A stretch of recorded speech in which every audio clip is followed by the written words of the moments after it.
Bryan Pate here. I want to talk about the track tile on our Capto unit here.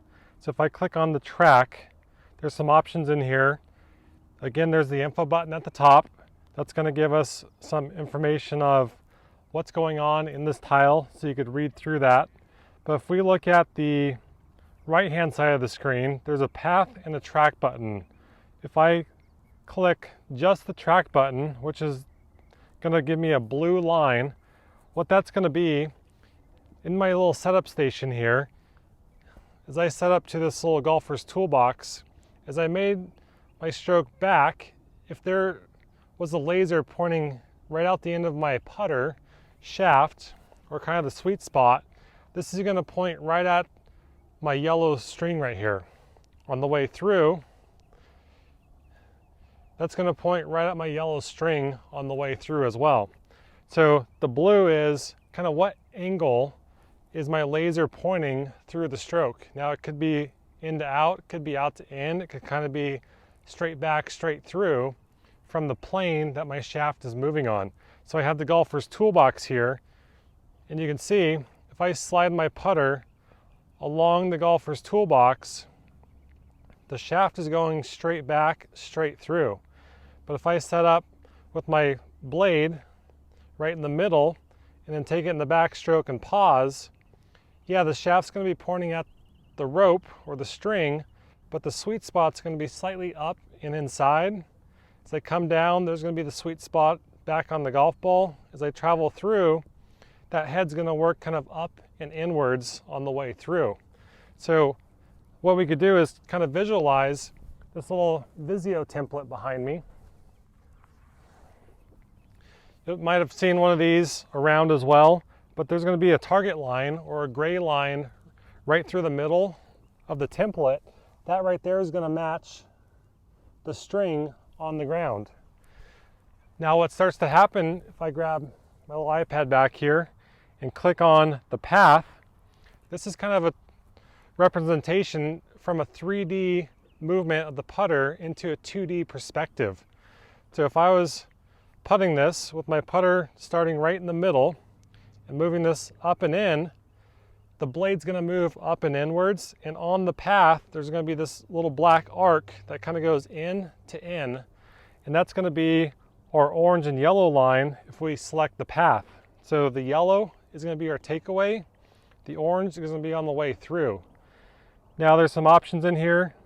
If we click on our options, we can show the face angles. We can add more or less face angles in there.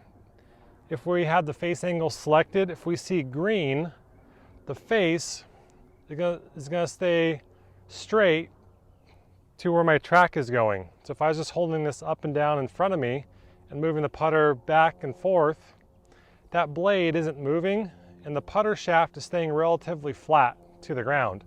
This is the same thing if I tip over, make that same motion, the putter is not opening and closing.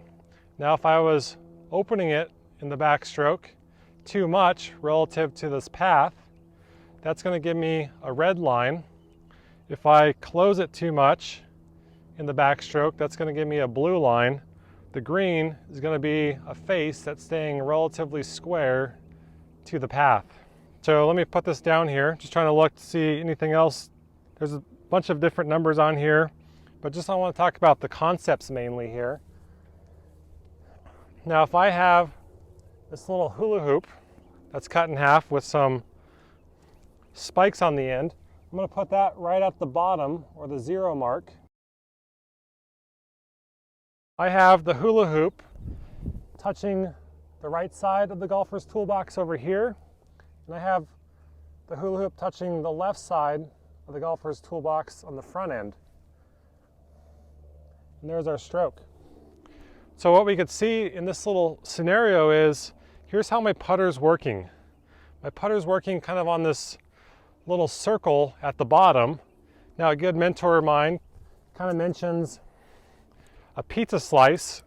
So if I was holding 2 alignment rods at the top, what you'll see here is the bottom of the hula hoop is kind of making the crust. My alignment rods are making the sides of the pizza, and it's coming up towards my midsection here. So we have this little pizza slice. We could tilt the pizza slice more vertical, or we can tilt that pizza slice flatter in the stroke. But there's our visual of, there's the bottom or the crust of our pizza slice. Now, the pizza slice has an angle to it. How much this pizza slice is tilted towards me or away from me towards the camera, that's going to show me there's a pizza slice tilting away from me. A shaft's going to be more vertical. There's a pizza slice tilting more towards me or down to the ground. There's the slice that's going to be more on an angle. Now, wherever we kind of set up, again, the track is going to be where this pizza slice is going to be. If I was shining a light straight down through the pizza slice, it's going to be pointing right at that string that's on the ground there.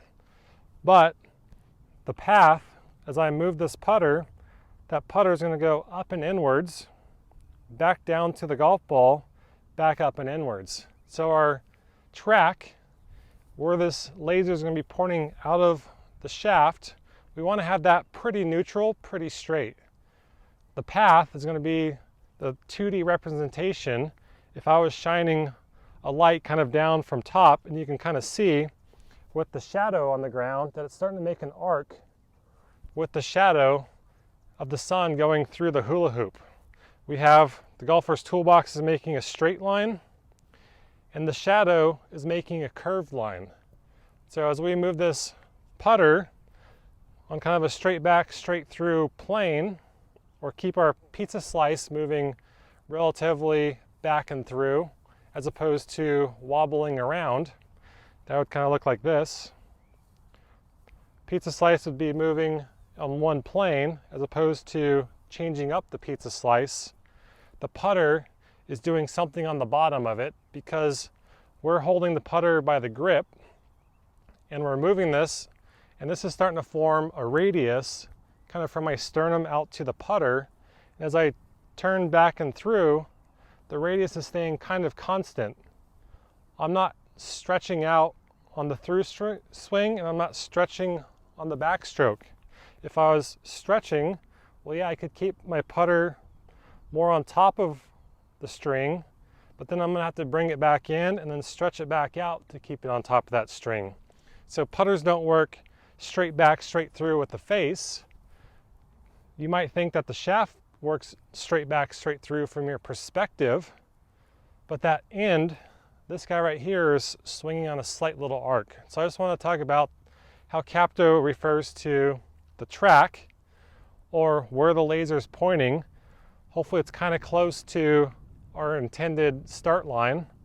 We might skew it a little bit to the right, a little bit to the left, depending on our face, but also how the path changes relative to the track. So track is this guy, our golfer's toolbox, and our path, you can picture, is this hula hoop down here on the bottom. And the view that this is giving us on Capto is kind of the look down from above of the face 3D representation traveling through space on the ground. But it starts to show you what's going on with this Visio putting template. And this is kind of what you're going to see from that player's perspective if there's a light kind of shining down from above.